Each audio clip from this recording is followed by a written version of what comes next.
Hey Thug Mamas!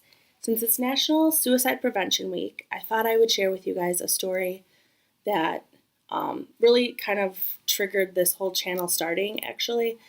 About 6 weeks ago, my mom texted me. She actually is really awesome and she comes and stays here with 5 kids during the summer for my husband and I so that we can go to work, and she just spends all day with them, and it's really awesome and we're super lucky to have her. So thanks, Mama. But I do want to tell you, we got a text from her, and she's like, when you get home, you really need to talk to your son. And I'm going to tell you guys, because of his age and the sensitivity of the subject, I'm not using his name. I do want to tell you that he did want to say that he is willing to help other kids or parents to kind of understand the situation. So if you have any questions for him that you want from a kid's perspective, put them down below and he and I will go through it together. But because of his age and the sensitivity of what we're going to talk about today, I'm not having him on camera. So my mom texts me and she's like, you really need to talk to your son when you get home. And I was like, well, what's going on? You can't just text me something like that and be like, oh, whatever, just handle it when you get home. So basically, he was in the pool with his brothers, and he had gotten in a fight with one of his brothers, and he is a very sensitive boy, and so he took it to heart. He was having a bad day, and he wanted to drown himself in the pool. Now, he did this by just trying to keep himself under, and as we know as adults, that's not really possible, but as a child, he was just trying really hard to do that. And his brother and his stepbrother actually kept pulling him back up out of the water to save him. But I think the underlying thing is that he wanted to die in that moment. He wanted to die. So, and I'm also going to preface this by saying, like, I'm going to try to keep it together, but it's still pretty raw. So if I'm not able to keep it together, please give me a break. I'm trying, honestly. She said he tried to drown himself in the pool. So immediately I left my job. I called his dad, I called his stepdad. They left their jobs and we raced to the house to see him. I was able to get to the house before my ex-husband, and I sat outside with my son and I asked him, I said, did you want to hurt yourself today? He said, yeah, I wanted to die, Mom. And I'll tell you, like, as a parent, that is the hardest thing to hear. It's the most devastating. It's the most shocking. It's the most horrible thing you can hear as a parent, honestly. I told you it was going to happen. So I said, okay. And so his dad came shortly afterward and I explained what he said, and we didn't hesitate. We said, we're not experts. This could all be just talk. It could all be for attention. I don't think so. But we're not experts. So we're taking him to the ER. We took him to the ER and explained why he was there. They put him back in a room. They took his blood. They had a urine sample. I suppose to find out if he was on drugs or if there was a chemical imbalance or if he was just sick or something like that. He wasn't. Something you should know is that when this happens, they put a security guard outside of the room. And at first I was a little pissed off, I'll be honest, because I felt like I was already in a stressful situation. I didn't want someone like peering in at me and feeling like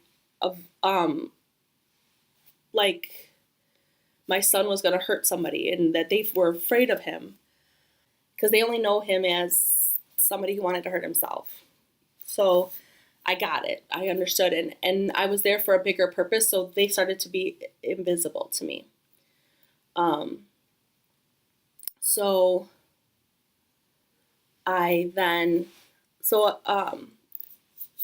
a while, the test came back that he was not chemically imbalanced. And so then it was a crisis prevention specialist.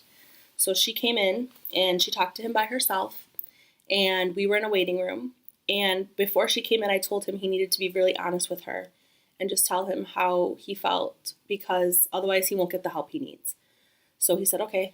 So we went back and she was in the room with him.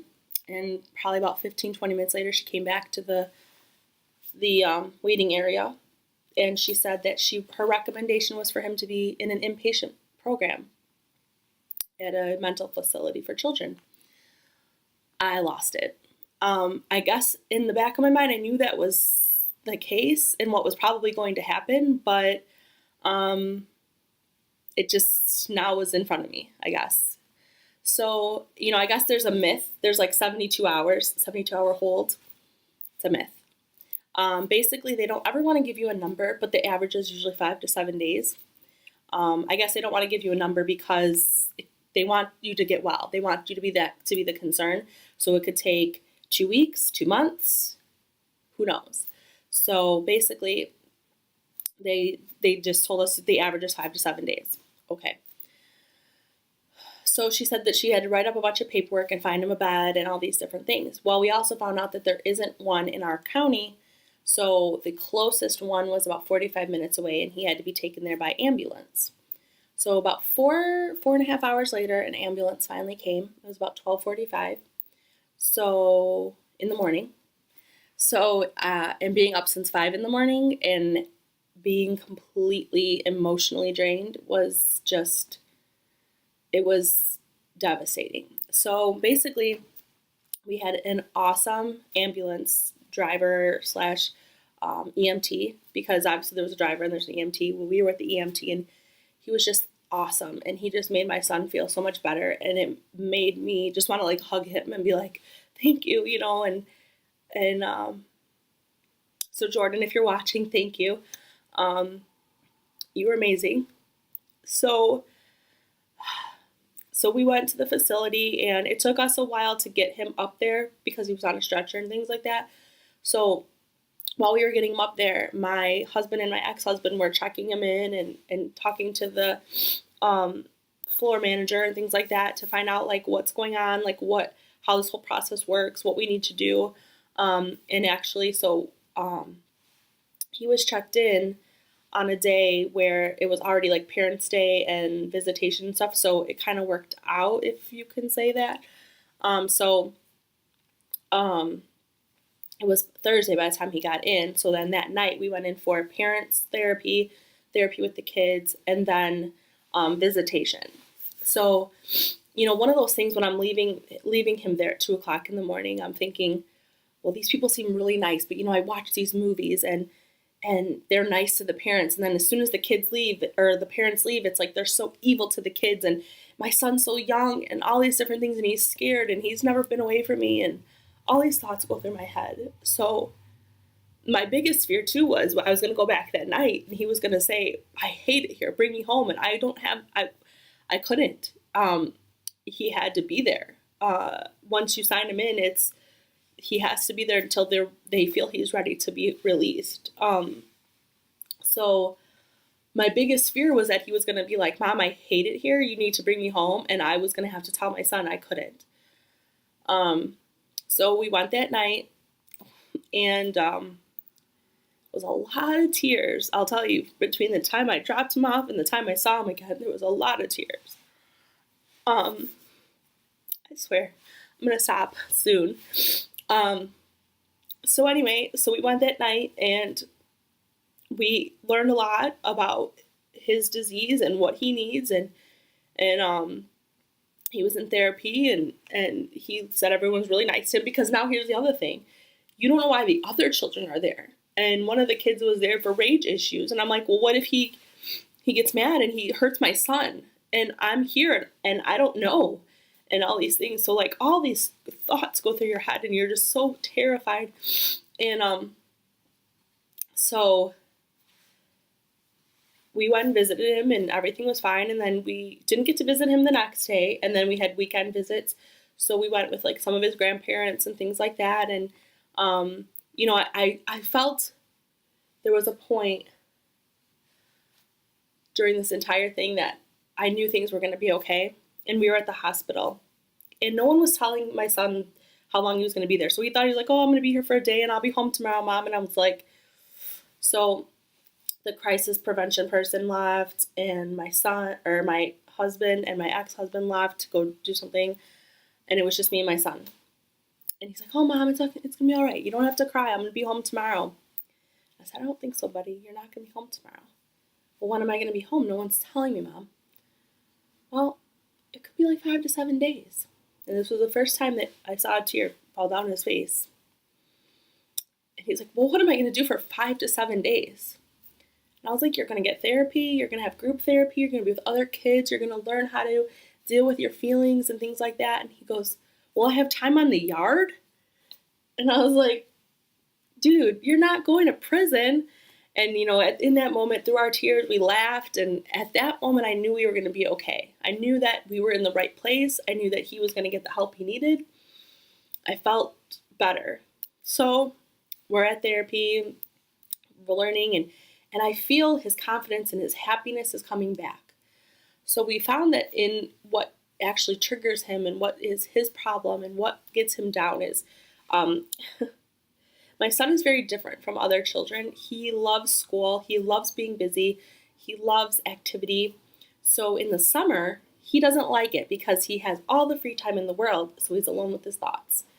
And that's when he starts to worry. So what we actually discovered was he has an issue with perfectionism, because my son is highly, highly intelligent and has always excelled at everything he does, specifically math. I mean, I remember when he was little, I could just be like, and he'd go, okay, I got you, I got the answer. And I'd be on a calculator like, oh, he's right.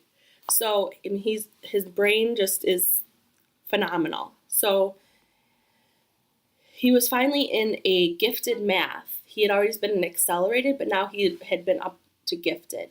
And in his mind, it wasn't coming as easily as it had ever come to him before. And he was, in his head, struggling. Like, he had received C's. And to me, I'm always the type of person, if you're trying the hardest you can try, that's all I can ask for. But that wasn't good enough for him. And so he started to get really hard on himself. Like, he would check his grades daily and to see if they'd go up a percentage or half a percentage and all these different things. And I didn't know that. So I think that with all of these different factors, he was just putting all this stress on himself. And then he had baseball and he wanted to be perfect at that, and all these things. So it just got him really down because he wasn't performing at the way that he wanted to do. So they taught him coping mechanisms, and they taught him that it's okay. And one of the things that they taught us, which you should probably, share with your children, is it's okay to tell them you had a bad day, because then it shows them that it's okay for them to have a bad day. And so that was something that kind of really resonated with me, because, we come home from work and we're miserable and we hate our jobs, or we had a bad day, or we hate somebody who is at our job, like, all these different things, or we got cut off in traffic, whatever it might be. And they'll come home and you'll say, how was your day? And you're like, fine. And they're like, okay, but they could tell you're not fine, right? So one of the things that the therapist tells us is like, tell them, like, I had a crappy day. Like, my boss was bitching at me. I got cut off in traffic. I got a parking ticket, whatever it might be. Because then it's like, okay, my parents are human. My parents had a bad day too. So let me tell them about my bad day. And another thing that they taught us is like, a lot of kids, especially teenagers, will say, how's your day? They're like, fine. Okay. So then they said, okay, now ask another question. What made it fine? Well, then they'll elaborate, because it's really easy to just say like, fine, good, whatever, but not to elaborate. So, and then they also gave like a rating system, like, how good was your day on a 1 to 10? And why was it that number, and things like that. So it's like ways to kind of communicate with your kids, specifically teenagers or preteens, as this case might be, but so that you can just kind of get in the groove of understanding how their rating system works and all these different things. And they also taught him coping mechanisms to like bring himself down, to understand that it's okay and he doesn't have to be perfect, and we don't expect him to be perfect. Nobody's perfect. So He's been out for 6 weeks, and I do definitely see, siblings are funny because, you're the best of friends, but you're the worst of enemies, honestly. So one of the issues that my son had was like him and his older brother would fight. And I never looked at it as anything other than normal sibling fights. Nothing was out of the ordinary.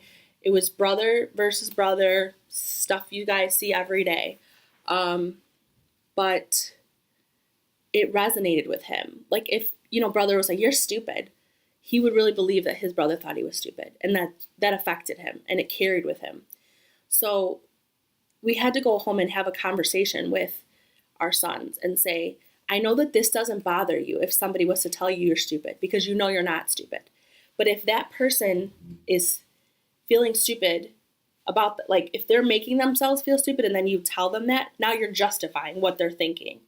So, and one thing that I used to do, which I don't do anymore since this whole incident happened, was I used to ask my other sons, like, well, how would you feel if this person said this to you? And they would always go, oh, I wouldn't care.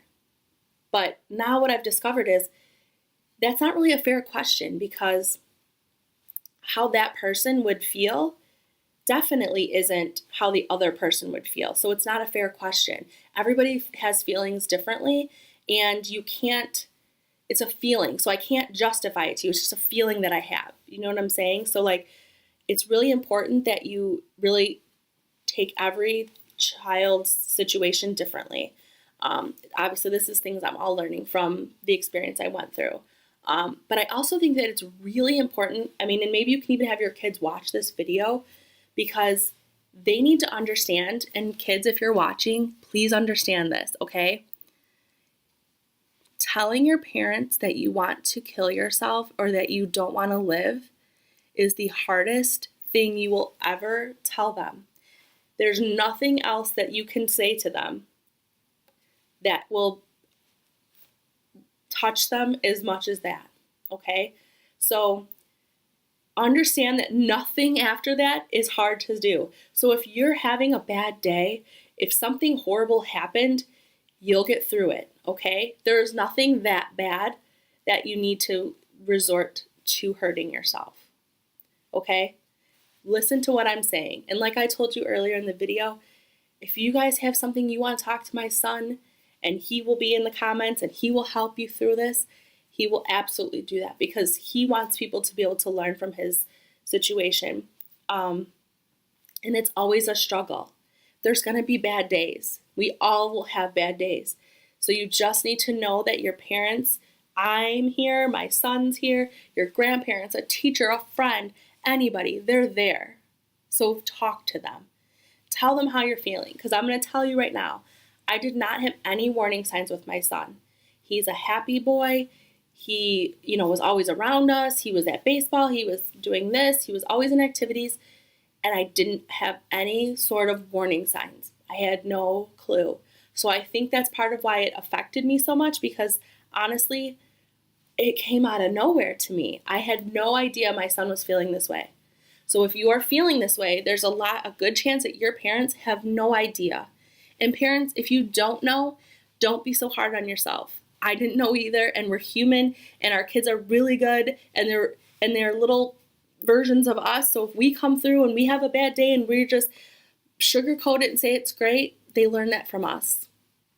So I guess my advice to you is to just be honest and say, yep, I'm having a real crappy day. I'm having a real crappy week. I'm stressed out about this, and they'll understand, because they have stresses too. And also, we can't minimize how our kids feel. So if in our heads, it's like, I'm nervous about this. Oh, well, don't worry about that. Really listen to what they're saying. Really try to understand and try to relate to them. Because if you minimize it, it's just going to build and build, and they'll feel like they can't talk to you. And then their emotions are going to get to be too much where they can't handle it, because they are still learning how to do those and how to cope with different things that are coming at them. Because just as it's the first time we're having these experiences with them, it's the first time they're experiencing it. So, I really hope that you guys understand or appreciate where I'm coming from. And, if there's anything that you guys wanted to know or relate on it at all, just let me know down in the comments below. This is I'm very passionate about this subject because if I can prevent anyone from having to go through this situation, and if my son and myself can help you or your child to feel better about whatever is bothering you, please let us know. We're here. There's people here that care. Even if I don't know you, you don't ever have to show me your face. I don't care. I just want to really help because, suicide is it affects a lot of people, and there's no turning back from it. There is no turning back.